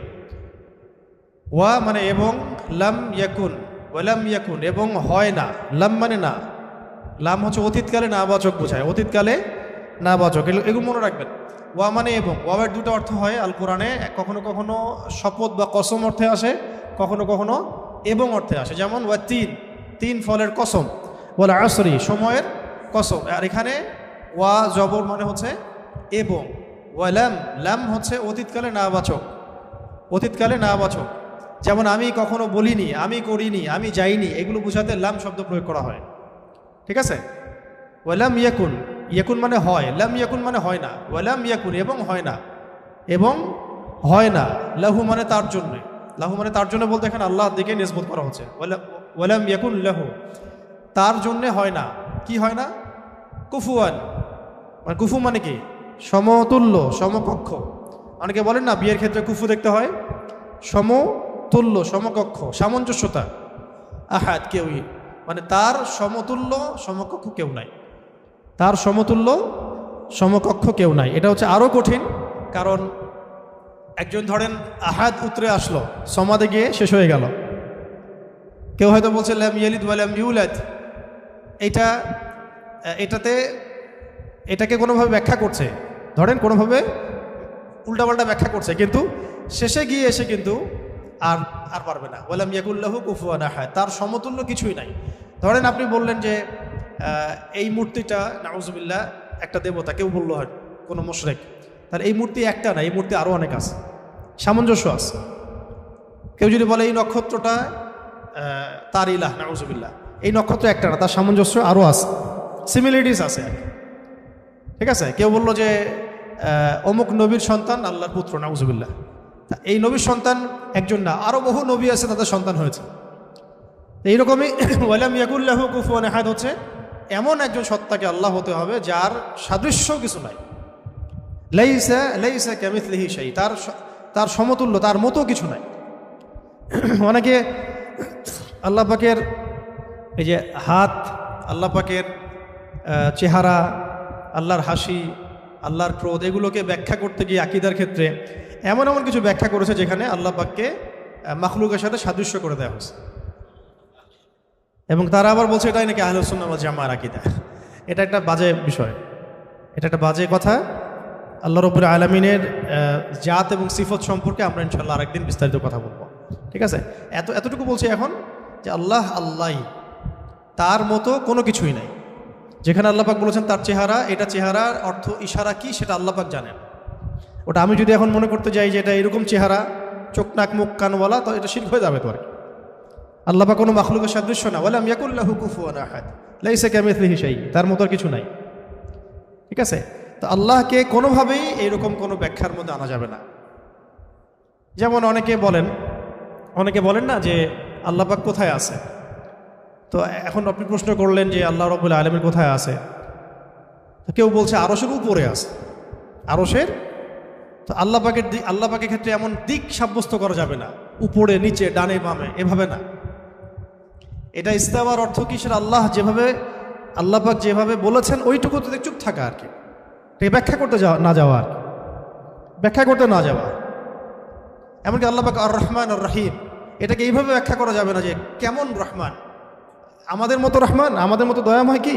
আল্লাহর দয়া আল্লাহর মতো, আল্লাহ পাকের দয়া আল্লাহর মতো, আল্লাহর ক্রোধ আল্লাহর মতো, আল্লাহর মানে কারো প্রতি সন্তুষ্ট হওয়া তার মতো, তার নিজের জাত এবং সিফতের মতো, আমাদের কোনো মাখলুকের মতো না। আবার আল্লাহ পাকের দিকে কোনো দিকও সাব্যস্ত করা যাবে না যে আল্লাহ উপরের দিকে, নিচের দিকে, ডানের দিকে, বামের দিকে। এইগুলো মানে খুব সূক্ষ্ম বিষয় আকীদার, এবং এই আকীদার এই বিষয়গুলো সমাজের মধ্যে অনলাইনের মাধ্যমে এত ফিতনা সৃষ্টি হয়ে গেছে যেগুলো আসলে অনেক সময় জেনারেল ভাইরা এর মধ্যে ডুবে যাচ্ছে আর কি। তো আল্লাহ পাকের ব্যাপারটাকে খুব সেন্সিটিভলি বুঝতে হবে এবং সূক্ষ্মতার সাথে বড় বড় ওলামায়ে কেরামদের কিতাবগুলো পড়ে তাদের কাছ থেকে ব্যাখ্যা জেনে নেবেন। এবং যেটা বুঝবেন না পড়তে গিয়ে, যদি আপনি আকীদার বইগুলো আসলেই পড়তে পারেন, তাহলে যেটা বুঝবেন না সেটা অবশ্যই বড় আলেমকে জিজ্ঞাসা করতে হবে। হ্যাঁ, আরশের কথা দিয়ে অনেকে বলেছেন উপরে। এই সমাসীন শব্দটা মানে হচ্ছে আসীন হওয়া। এই যে আমি বসে আছি এখন চেয়ারের উপরে, আমি চেয়ারের উপরে সমাসীন হয়ে আছি আমি এখন। তো এটা কি সমাসীন শব্দটা ঠিক হবে তাহলে? আল্লাহ পাক কি বসে আছেন? নাউযুবিল্লাহি মিন যালিক। কোন হালতে আছেন আপনি জানেন? আমরা জানি? আল্লাহর হালতে আছে। আল্লাহ পাক যেভাবে থাকা দরকার তার শান মর্যাদা অনুযায়ী আল্লাহ পাক আছে। এই ব্যাপারগুলো খুব সূক্ষ্ম, কিন্তু এই জন্য আমি বলছি এটার আরেকটা দার্স লাগবে পরের ক্লাসে ইনশাল্লাহ। ওই দিন আমরা তাওহীদের পুরো বিষয়গুলো, খুঁটিনাটিগুলো জানবো ইনশাল্লাহ। পাশাপাশি শিরকের বিষয়গুলো লিস্ট করা হচ্ছে, যতগুলো কাজ শিরক এগুলো আপনাদেরকে বলে দেবো ইনশাল্লাহ। মানে এখন যেগুলো দেখা যায়, এছাড়াও আরও অনেক শিরক আছে যেটা সামনে আসবে আর কি। হ্যাঁ, আসতে পারে, কারণ যেভাবে যুগ বদলায় সেভাবে শিরকের ভেরিয়েন্টও বদলাচ্ছে। যেভাবে যুগ বদলাচ্ছে না, শিরকের ভেরিয়েন্টও বদলাচ্ছে। কিন্তু উসুলগুলো জানা থাকলে আমরা ভুল করবো না ইনশাল্লাহ। ঠিক আছে? তো আমরা এখানে সূরা ইখলাসের মূল কয়টা অর্থ জানলাম, সরল অনুবাদ। তাহলে অর্থ ধরলে পারবেন তো এখন থেকে ইনশাল্লাহ। কুল শব্দের অর্থ বলুন। কাকে বলতে বলা হচ্ছে? রাসূল সাল্লাল্লাহু আলাইহি ওয়াসাল্লামকে। কেন বলতে বলা হচ্ছে? কারণ কাফেররা জিজ্ঞাসা করেছে আল্লাহ কেমন, তোমার আল্লাহ কেমন। প্রকৃতি জিজ্ঞাসা করছে, আল্লাহ পাক সম্পর্কে জানতে চেয়েছে। আল্লাহ পাকের ডেফিনেশন কোন সূরা আছে? ইখলাস। এই সূরাকে বলা হয় তাওহীদের সূরা, একনিষ্ঠতা। ঠিক আছে, খালেস তাওহীদ। এবং কোরআনের যে 3টা ভাগের কথা বললাম, 3 ভাগের 1 ভাগই হচ্ছে তাওহীদ। এই কারণে এই সূরাকে আল কোরআনের 3 ভাগের 1 ভাগ বলা। এখন বুঝতে পারছেন যে হাদিসে আসছে না যে এই সূরা ইখলাস হচ্ছে কোরআনের 1/3 সমান। 1/3 কেন? কারণ কোরআনের 3 ভাগের 1 ভাগ হচ্ছে তাওহীদ। এটা এভাবে আসে নাই কিন্তু যে 3 বার পড়লে 1 খতম হবে, এভাবে কিন্তু হাদিসে আসে নাই। এটা ব্যাখ্যা, ওলামায়ে কেরামদের আসলাফদের অনেকের ব্যাখ্যা যে 3 বার পড়লে হয়তো 1 খতমের নেকি হয়ে যাবে। ইনশাআল্লাহ হতেও পারে, আল্লাহ পাক দিতেই পারেন। আল্লাহ পাক দিলে আমার সমস্যা কি? তো এইভাবে হাদিসে আসে না যে 3 বার পড়লেই 1 খতমের নেকি হবে, এইভাবে হাদিসে আসে না। আসছে যে এই সূরা হচ্ছে কোরআনের 3 ভাগের 1 ভাগ, 1/3 সমান। 1/3 সমান, এটাও একটা ব্যাখ্যা যে কোরআনের 3 ভাগের 1 ভাগ জুড়ে তাওহীদ আছে। বাকি 1 ভাগ কি আছে? বাকি 1 ভাগ আছে না, বাকি 1 ভাগ আছে ইতিহাস, হিস্ট্রি, পূর্ববর্তী নবীদের অনেক ঘটনা, এইগুলো আছে 1 ভাগ। ঠিক আছে? আর 1 ভাগ আছে আহকাম, হুকুম আহকাম, এগুলো করো এগুলো করো না, হ্যাঁ, দিক নির্দেশনা। আর এমনি আমরা বলছি আমাদের দিনের যে মূল 3টা ভিত্তি, সেটার মধ্যে একটা হচ্ছে তাওহীদ, একটা রিসালাত, একটা হলো আখিরাত। এখন আসেন শেষ করি, আমরা 10টা বেজে যাচ্ছে। এখন আর 2-1টা কথা বলে আমি শেষ করি যে আজকের মতো। যে আমরা জানলাম এই সূরা শানে নুজুল কি, অর্থগুলো কি। আচ্ছা, অর্থগুলো একবার রিপিট করে নেই। কুল মানে কি বলুন? হুয়া আল্লাহ। হুয়া মানে কি? তিনি। হুয়া মানে তিনি। এখানে আল্লাহকে সাব্যস্ত নিসবত করা হচ্ছে। আল্লাহ মানে আল্লাহ, আহাদ মানে এক। আচ্ছা, আল্লাহ শব্দটা কিন্তু নিজেই ইসমে আজম। আল্লাহ শব্দটা নিজেই কিন্তু ইসমে আজম। এটার সাথে প্রাসঙ্গিক বলে দিলাম, ওই দোয়াটা যদি করেন দোয়া করার আগে, তাহলে ইনশাআল্লাহ দোয়া কবুল হবে। কোনটা? আল্লাহুম্মা ইন্নী আসআলুকা বিআন্নী আশহাদু আন্নাকা আনতা আল্লাহ লা ইলাহা ইল্লা আনতাল আহাদুস সামাদুল্লাযী লাম ইয়ালিদ ওয়া লাম ইউলাদ ওয়া লাম ইয়াকুল লাহু কুফুয়ান আহাদ। এটা একটা। তারপরে আল্লাহ পাক বলছেন, বলুন তিনি আল্লাহ এক, আল্লাহুস সামাদ, আল্লাহ পাক অমুখাপেক্ষী, লাম ইয়ালিদ তিনি কাউকে জন্ম দেন নাই, ওয়া লাম ইউলাদ তাকেও কেউ জন্ম দেয় নাই, তাকেও কেউ জন্ম দেয় নাই। এটা প্যাসিভ, এটা মাজহুল আর কি, আরবিতে বলে মাজহুল, মানে প্যাসিভ। লাম ইয়ালিদ তিনি কাউকে জন্ম দেন নাই, ওয়া লাম ইউলাদ তাকেও কেউ জন্ম দেয় নাই। আর ওয়া লাম ইয়াকুল লাহু কুফুয়ান আহাদ, ওয়া মানে এবং, লাম লাম শব্দ প্রয়োগ হয় কখন? অতীতকালে নাবাচক বোঝাতে। ইয়াকুন মানে হয়, ওয়ালাম ইয়াকুন মানে হয় না, এবং হয় না লাহু মানে তার জন্যে বা তার জন্যে, কুফুয়ান মানে সমতুল্য বা সমকক্ষ, আহাদ মানে কেউই। তাহলে তার সমতুল্য বা তার সমকক্ষ কেউ নাই। আচ্ছা, আজকে আমরা যতটুকু জানলাম আর কি, একটা হলো সূরাতুল ইখলাসের নামকরণ, তারপরে এর অর্থগুলো, এটা মাক্কি সূরা না মাদানী সূরা, এর শানে নজুল, এগুলো জানা হয়েছে, এবং সংক্ষিপ্ত শাব্দিক অনুবাদ জানা হয়েছে। বাকি এর আরও বেশ কিছু বিষয় আছে, যেমন এর মধ্যে তাওহীদ আছে, তাওহীদের প্রকরণগুলো, যেমন তাওহীদে রুবুবিয়্যাত, তাওহীদে উলুহিয়্যাত, তাওহীদে আসমা ওয়া সিফাত, ইনশাআল্লাহ আমরা আগামী দার্সে জানবো। এবং তাওহীদের ফজিলত, তাওহীদ না থাকলে কি হবে, এবং তাওহীদের বিপরীত শিরক কাকে বলে, এবং এর ক্ষতিকর দিকগুলো কি কি, শিরকের কুফল এবং এর শাস্তি, এবং শিরকের প্রকারভেদ, যেমন আকীদার ক্ষেত্রে শিরক, আমলের ক্ষেত্রে শিরক, কথার ক্ষেত্রে শিরক, এবং গোপন শিরক বা রিয়া। এর সাথে আধুনিক বিশ্বে যে শিরকগুলো দেখা যায় সেগুলোর তালিকা। এই জিনিসগুলো ইনশাআল্লাহ আমরা আগামী দার্সে জানবো। এর সাথে ঈমান ভঙ্গের 10টা কারণ, ঈমান ভঙ্গের 10টা কারণ, এগুলো খুবই ভাইটাল।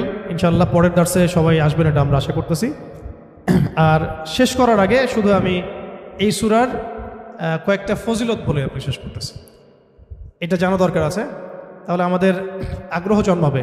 তো ফজিলতগুলো আপনারা মাসিক আল কাউসারও পাবেন, অনলাইনে মাসিক আল কাউসারও পাবেন। আমি কয়েকটা ফজিলত নোট করে আনছি আপনাদেরকে একটু বলার জন্য। 1 নাম্বার, ঠিক আছে, একটু মনে রাখেন, ফজিলত জানলে কি হয়, ওইটার উপর আমল করার আগ্রহ বাড়ে। এটা যখন পড়ছিলাম আমার নিজেরই মনে হচ্ছিল যে আহা, এত সহজ একটা আমল আমরা কেন করি না। এবং আপনাদের জন্য ফজিলত কালেক্ট করতে গিয়ে আমি একটা ফজিলত পেয়েছি আজকে, যেটা আমি আগে কখনোই জানতাম না। তো কয়েকটা ফজিলত শুনি। হ্যাঁ, 1 নাম্বার, এক ব্যক্তি জনৈক সাহাবীকে দেখলেন, রেফারেন্সগুলো দেয়া আছে, এটা সহিহ বুখারী, আবু দাউদে আসছে, নাসাইতে আসছে। এক ব্যক্তি জনৈক সাহাবীকে দেখলেন যে তিনি প্রত্যেক নামাজেই সূরা ইখলাস পড়েন, প্রত্যেক নামাজে সূরা ইখলাস পড়েন, মানে তাকে ইম্মতের দায়িত্ব দেওয়া হয়েছে। প্রত্যেকটা রাকাতে তিনি যখন সূরা ফাতিহা শেষ করেন সূরা ইখলাস পড়েন, তারপরে অন্য কিরাত করেন। এটা কি ইউনিক না? কখনো দেখেছেন এমন কোন ইমামকে? তো উনি এটা পড়েন। তো এই বিষয়টা তাকে বলা হলো যে আপনি এটা কেন করেন, আপনি এটা বন্ধ করেন, মাঝে মাঝে পড়েন, পরামর্শ দেওয়া হচ্ছে। তিনি বলছেন না, আমি বন্ধ করব। তো এমন অবস্থা হয়েছে যে কেসটা রাসূল সাল্লাল্লাহু আলাইহি ওয়াসাল্লামের দরবার পর্যন্ত পৌঁছেছে। ইয়া রাসূলুল্লাহ, আপনার যে ইমাম আপনি দিয়েছেন সেই ইমাম তো এরকম করে, প্রত্যেক রাকাতেই সূরা ইখলাস পড়ে। এখন নবী সাল্লাল্লাহু আলাইহি ওয়াসাল্লাম এর কাছে যখন এই বিষয়টা আসলো, তখন তিনি জিজ্ঞাসা করলেন যে সূরা ইখলাস তুমি প্রত্যেক রাকাতে কেন পড়ো? তিনি বললেন যে আমি এই সূরাটাকে ইয়া রাসূলুল্লাহ ভালোবাসি, আমি এই সূরাটাকে ভালোবাসি। তখন নবী সাল্লাল্লাহু আলাইহি ওয়াসাল্লাম বলেছিলেন যে এই সূরার প্রতি ভালোবাসা তোমাকে জান্নাতে প্রবেশ করাবে। কেন তিনি সূরাটাকে ভালোবাসতেন এটারও ব্যাখ্যায় হাদিসে আরও ব্যাখ্যা আসছে, যে বলা হচ্ছে তিনি এই সূরাটাকে ভালোবাসতেন এই কারণে যে এখানে আল্লাহ পাকের তাওহীদ আছে, এখানে আল্লাহ পাকের তাওহীদ আছে। আল্লাহ পাকের তাওহীদকে যে ভালোবাসবে, তাওহীদকে ধারণ করবে, তাওহীদ প্রসার এবং প্রতিষ্ঠার জন্য কাজ করবে, তার বর্তবা কী হইতে পারে আপনি চিন্তা করেন। তো তাওহীদ নিয়ে আলোচনা আমরা পরের দর্শে ইনশাআল্লাহ আসবো, ঠিক আছে? ওকে, আরেকটা বর্ণনা আসছে যে নবী সাল্লাল্লাহু আলাইহি ওয়াসাল্লাম একবার সব সাহাবীদেরকে, আশেপাশে যারা ছিলেন ওই সময়, সবাইকে জড়ো করলেন। তো তারা মনে করলেন যে খুব গুরুত্বপূর্ণ একটা হয়তো বড় কোনো নির্দেশনা আসবে। তো নবী সাল্লাল্লাহু আলাইহি ওয়াসাল্লাম সবাইকে জড়ো করে বললেন, আমি তোমাদের সবাইকে আল কোরআনের 3 ভাগের 1 ভাগ তেলাওয়াত করে শোনাব। নবীজি বললেন সাল্লাল্লাহু আলাইহি ওয়াসাল্লাম, আমি তোমাদের সবাইকে আল কোরআনের 3 ভাগের পুরো 1 ভাগ তেলাওয়াত করে শোনাবো, সবাই এদিকে আসো, কাছে আসো। সবাই জড়ো হলেন। তো নবী সাল্লাল্লাহু আলাইহি ওয়াসাল্লাম পড়লেন যে বিসমিল্লাহির রহমানির রহিম, কুল হুয়াল্লাহু আহাদ, আল্লাহুস সামাদ, লাম ইয়ালিদ ওয়া লাম ইউলাদ ওয়া লাম ইয়াকুল লাহু কুফুয়ান আহাদ। তো এটা বলে তিনি কিন্তু ভিতরে চলে গেছেন বাসায়, সাহাবীরা দাঁড়াই আছে যে সম্ভবত কোনো জরুরত হয়েছে আমাদের নবীজির, হয়তো আবার আসবেন, এসে আবার বলবেন। এসে তিনি বলছেন এটা হচ্ছে কোরআনের 3 ভাগের 1 ভাগ, এটা হচ্ছে কোরআনের 3 ভাগের 1 ভাগ। সুবহানাল্লাহ, সুবহানাল্লাহ। 3 ভাগের 1 ভাগের তো একটা ব্যাখ্যা আমি বললাম। এছাড়া এমনও যে 3 ভাগের 1 ভাগে তাওহীদের পুরো ফজিলত তেলাওয়াতের নেকি আল্লাহ পাক দিয়ে দিতে পারেন ইনশাআল্লাহ। এখান থেকে অনেক স্কলার ব্যাখ্যা করেছেন যে 3 বার পড়লে 1 খতমের নেকি হবে, তো এইভাবে সরাসরি হাদিসে আসে নাই। আচ্ছা, আরেকদিন 3 নম্বর হাদিস, নবী সাল্লাল্লাহু আলাইহি ওয়াসাল্লাম বললেন, এটা হাদিসে আসছে আবু সাঈদ খুদরি রাদিয়াল্লাহু আনহু থেকে, তিনি বললেন যে তোমরা কি প্রত্যেক রাতে, রাতের বেলা এটা পড়তে বলা হচ্ছে, তোমরা কি প্রত্যেক রাতে কোরআনের 1/3 তেলাওয়াত করতে পারো না? তোমরা কি প্রত্যেক রাতে আল কোরআনের 1/3 তেলাওয়াত করতে পারো না? সাহাবীরা বললেন, ইয়া রাসূলুল্লাহ, বিষয়টা তো অনেক কঠিন মনে হচ্ছে। তখন নবী সাল্লাল্লাহু আলাইহি ওয়াসাল্লাম বললেন, না, এটা সহজ, আমলটা সহজ, কারণ সূরা ইখলাসই হচ্ছে কোরআনের 1/3। সূরা ইখলাস হচ্ছে আল কোরআনের 1/3। এইরকম সাহাবীগণ অন্য বর্ণনায় বলেছেন যে, ইয়া রাসূলুল্লাহ, আমরা তো দুর্বল, আমরা প্রতি রাতে 1/3 কেমন করে তেলাওয়াত করব? তো নবীজি বললেন যে, বলো, কুল হু আল্লাহু আহাদ আল্লাহুস সামাদ লাম ইয়ালিদ ওয়া লাম ইউলাদ। আল্লাহ তাআলা পুরো কোরআনকে 3 ভাগে ভাগ করেছেন। একটু আগে আমি বললাম, আল্লাহ তাআলা পুরো কোরআনকে 3 ভাগে ভাগ করেছেন। এর মধ্যে সূরা ইখলাসটাই 3 ভাগের 1 ভাগ। সূরা ইখলাসটা হচ্ছে 3 ভাগে 1 ভাগ। আচ্ছা, তো এরকম বেশ কিছু বর্ণনা আছে মানে সিমিলার, কি ওটা আমি রিপিট করছি না। তবে আমি যে কয়েকটা বলতে চাচ্ছিলাম সেটা হলো যে এটা 4 নাম্বারটা, এটা ভালো করে শোনেন, খুব ভালো করে শোনেন। একবার নবী করিম সাল্লাল্লাহু আলাইহি ওয়াসাল্লাম একটা সফরে ছিলেন এবং সফরে তো অনেক ঘটনাই ঘটে। এক পর্যায়ে জনৈক সাহাবীকে তিনি শুনলেন তিলাওয়াত করছেন, কুল ইয়া আইয়ুহাল কাফিরুন। কোন সূরা? সূরা কাফিরুন তেলাওয়াত করছেন, কুল ইয়া আইয়ুহাল কাফিরুন। তিনি শুনলেন এক সাহাবী তেলাওয়াত করছেন। এটা শোনার পরে তিনি বললেন যে সে শিরক থেকে পবিত্র হয়ে গেছে, এই জন্য একটা বর্ণনা আসছে, রাতের বেলা সূরা কাফিরুন পড়লে আল্লাহ পাক তাকে শিরক থেকে হেফাজত করবেন ইনশাআল্লাহ। আর আরেকজনকে তিনি পড়তে শুনলেন কুল হু আল্লাহু আহাদ। একজন পড়ছিল সূরা কাফিরুন, আরেকজন সাহাবী পড়ছিলেন সূরা ইখলাস। তখন নবীজি বললেন তাকে মাফ করে দেওয়া হয়েছে, সুবহানাল্লাহ, সুবহানাল্লাহ। আরেকটু আগে যে বর্ণনা বলেছি ওইটা এখানেও আছে, যে ইমাম আনাস রাদিয়াল্লাহু আনহু থেকে একটা বর্ণনা আসছে যে আনসারী একজন সাহাবী ছিলেন, মসজিদে কুবা ইমামতি করতেন। যখনই তাকে ইমামতি করতে দেওয়া হতো তিনি সূরা ফাতিহার সাথে অন্য সূরা মিলিয়ে সূরা ইখলাস পড়তেন। এই বিষয়টা রাসূল সাল্লাল্লাহু আলাইহি ওয়াসাল্লামের কাছে যায় এবং তিনি বলেন যে তুমি এই কাজটা কেন করো, আবশ্যিকভাবে এটা করার কারণ কি? তিনি বলেছিলেন যে উহিব্বুহা ইয়া রাসূলুল্লাহ, আমি এই সূরাটাকে আমি ভালোবাসি।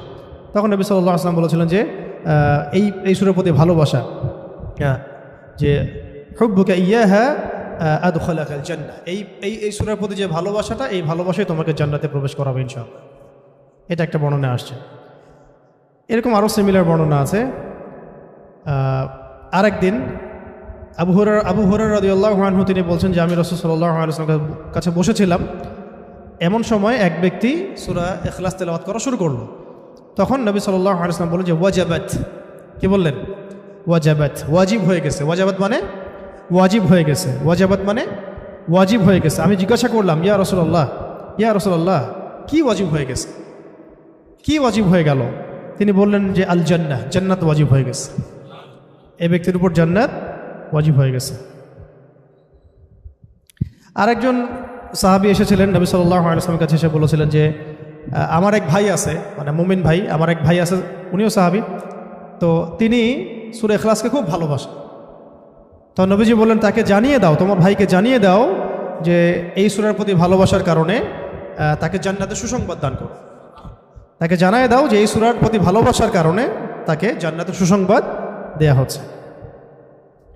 এইরকম আরও বর্ণনা আছে সিমিলার, যেমন একটাতে আসছে, এটাও বুখারী মুসলিমের বর্ণনা, যে সাহাবায়ে কেরাম একদিন এক সাহাবীকে জিজ্ঞাসা করলেন যে এই সূরাটাকে আপনি এতবার কেন পড়েন? তিনি বলেছিলেন যে এই সূরার মধ্যে আর রহমানের সিফত এবং গুণাবলী আছে, এই সূরার মধ্যে আর রহমানের মানে আল্লাহ পাকের সিফত এবং গুণাবলী আছে, তাই আমি এটাকে পড়তে ভালোবাসি। তখন নবীজি বললেন তাকে জানিয়ে দাও যে আল্লাহও তাকে ভালোবাসে। মানে এক এক জায়গায় এক একভাবে শব্দ এক্সট্রা আসছে। কোনো জায়গায় বলা হচ্ছে তার জন্য জান্নাত ওয়াজিব হয়ে গেছে, কোনো বর্ণনা আসছে যে তাকে জানায় দাও যে আল্লাহ তাকে ভালোবাসেন, কোনো বর্ণনা আসছে তাকে জানায় দাও যে তাকে জান্নাতের সুসংবাদ দান করো। এরকম করে বিভিন্ন বর্ণনা আসছে আর কি। এবার আমাদের জন্য খুব আগ্রহের একটা হাদিস, এটা শুনেন। মুয়াজ ইবনে আনাস জুহানি রাদিয়াল্লাহু তাআলা আনহু বলেন যে রাসূলুল্লাহ সাল্লাল্লাহু আলাইহি ওয়াসাল্লাম একদিন বললেন, ভালো করে শুনেন, রাসূলুল্লাহ সাল্লাল্লাহু আলাইহি ওয়াসাল্লাম একদিন বললেন, যে ব্যক্তি কুল হুয়াল্লাহু আহাদ এই সূরাটাকে 10 বার পড়বে, যে ব্যক্তি এই সূরাটাকে 10 বার পড়বে, আল্লাহ তাআলা তার জন্য জান্নাতে একটা প্রাসাদ নির্মাণ করবে। তো এই কথাটা শুনে উমর রাদিয়াল্লাহু আনহু বললেন, উমর ইবনুল খাত্তাব তিনি বললেন যে তাহলে তো আমরা অনেক প্রাসাদের অধিকারী হয়ে যাব ইয়া রাসূলুল্লাহ। তার উদ্দেশ্য ছিল এটা, যদি আমি 20 বার পড়ি ইয়া রাসূলুল্লাহ, তাহলে নবীজি বললেন তাহলে দুইটা প্রাসাদ, যদি 30 বার পড়ি তা 3টা প্রাসাদ, ইয়া রাসূলুল্লাহ তাহলে তো আমরা অনেক প্রাসাদের অধিকারী হয়ে যাব। তখন নবীজি বললেন যে আল্লাহ তাআলার দান এর চেয়েও বেশি প্রশস্ত, মানে আপনি 100 পড়লে 10টা ঘর পাবেন, আমরা 100 পড়লে 10টা ঘর পাবো, 200 পড়লে 20টা। এইভাবেই আল্লাহ পাকের দান আরও প্রশস্ত। আর যে হাদিসটার কথা আমি বললাম, যেটা আমি আজকে আপনাদের জন্য এটা রেডি করতে গিয়ে জেনেছি আর কি, এটা আমার আগে জানা ছিল না। এটা জানার পরে আসলে আমাদের মনে হচ্ছে কেন এই আমলগুলো করি না। এত সময় দেখা যায় যে অনেক সময় অনলাইনে বসে থাকছি, তাই না, অনেক সময় এমনিই বসে আছি জিকির ছাড়া, তো গাড়িতে যাওয়া আসা হচ্ছে, ওই সময় বসে আছি, কোনো কাজ নাই, এমন হয় অনেক সময় হয় না। কেন আমরা এই সময়গুলো কাজে লাগাই না? এই লাস্ট হাদিস, একজন সাহাবী ছিলেন যার নাম মুয়াবিয়া ইবনে মুয়াবিয়া বিন মুয়াবিয়া আল মুজানি রাদিয়াল্লাহু তাআলা আনহু। তিনি ইন্তেকাল করেছিলেন এবং নবী সাল্লাল্লাহু আলাইহি ওয়াসাল্লামের তিনি সাহাবীদেরকে নিয়ে জানাজার নামাজ পড়া হলো। ভালো করে শুনুন, মুয়াবিয়া ইবনে মুয়াবিয়া আল মুজানি রাদিয়াল্লাহু তাআলা আনহু ইন্তেকাল করলেন, নবী সাল্লাল্লাহু আলাইহি ওয়াসাল্লাম সাহাবীদেরকে নিয়ে তার জানাজার নামাজ পড়ানোর পরে নবী সাল্লাল্লাহু আলাইহি ওয়াসাল্লামের কাছে জিবরাইল আলাইহিস সালাম আগমন করলেন এবং তাকে জানিয়ে দেওয়া হলো ওহীর মাধ্যমে যে এই সাহাবীর জানাজায় আমি জিবরাইল আলাইহিস সালাম বলছেন 70,000 ফেরেশতা সহ আমি উপস্থিত হয়েছিলাম। 70,000 ফেরেশতা সহ এই জানাজা সালাতে আমি উপস্থিত হয়েছি। তো নামাজ শেষে নবী সাল্লাল্লাহু আলাইহি ওয়াসাল্লাম জিজ্ঞাসা করলেন যে ইয়া জিবরিল হে জিবরিল বিমা বালাগা মুআবিয়া ইবনে মুআবিয়া হাদিহিল মানজিলা, এই সাহাবীর মুআবিয়া ইবনে মুআবিয়া রাদিয়াল্লাহু তাআলা আনহুর কোন কারণে এই মঞ্জিলে তাকে পৌঁছে দেওয়া হলো, কোন কারণে তাকে এই মঞ্জিলে পৌঁছে দেওয়া হলো, মানে এত উঁচু মাকাম দেওয়া হলো। তখন তিনি বলছিলেন যে ইয়া রাসূলুল্লাহ সাল্লাল্লাহু আলাইহি ওয়াসাল্লাম, এই মর্যাদার কারণ হচ্ছে সে দাঁড়িয়ে, বসে, হেঁটে হেঁটে, সওয়ারিতে, মানে সার্বক্ষণিক তার আমলে ছিল, খুসুসি আমল ছিল সূরা ইখলাসের বেশি বেশি তেলাওয়াত। সুবহানাল্লাহ। এটা মুসনাদ আহমদে আসছে হাদিসটা, আরও কিছু হাদিসের মধ্যে আসছে হাদিসটা।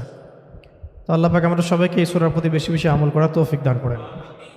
যে বিষয়গুলো সেগুলো বললাম যে এই সূরা প্রথমত রাতের বেলা পড়তে হবে, মানে আমরা পড়বো ইনশাল্লাহ। তারপরে সূরা ফালাক নাস ইখলাস, এটা তো সকাল সন্ধ্যায়, আবার ঘুমানোর সময়ও, ঠিক আছে। এটা গেল 3টা আমল। আরেকটা হলো অন্তত পক্ষে 10 বার দিনে, 10 বার তো পড়াই যায়, নিজের উপর এটা কিন্তু আমল হিসাবে নিয়ে নেওয়া যায়। আমি 10 বার পড়বো সারাদিনে, হ্যাঁ, একটা অট্টালিকা, 10 বার পড়লে একটা প্রাসাদ, জান্নাতে একটা প্রাসাদ, 20 বার পড়লে 2টা, 30 বার পড়লে 3টা, যত বেশি পড়বে তত বেশি। সবচেয়ে বড় কথা, এই সূরার মধ্যে আল্লাহ পাকের তাওহীদ আছে এবং এই তাওহীদকে যে ভালোবাসবে আল্লাহ তাকে ভালোবাসবে, এই সূরাকে যে মহব্বত করবে আল্লাহ তাকে মহব্বত করবেন। এই সূরাকে যে ব্যক্তি তাওহীদের কারণে মহব্বত করে, আল্লাহ পাকের জাত এবং সিফাতের কারণে মহব্বত করে, আল্লাহ পাক তাকে জান্নাতে প্রবেশ করাবেন। তো এখানে সবচেয়ে মূল কথাটা হচ্ছে আল্লাহ পাকের তাওহীদ।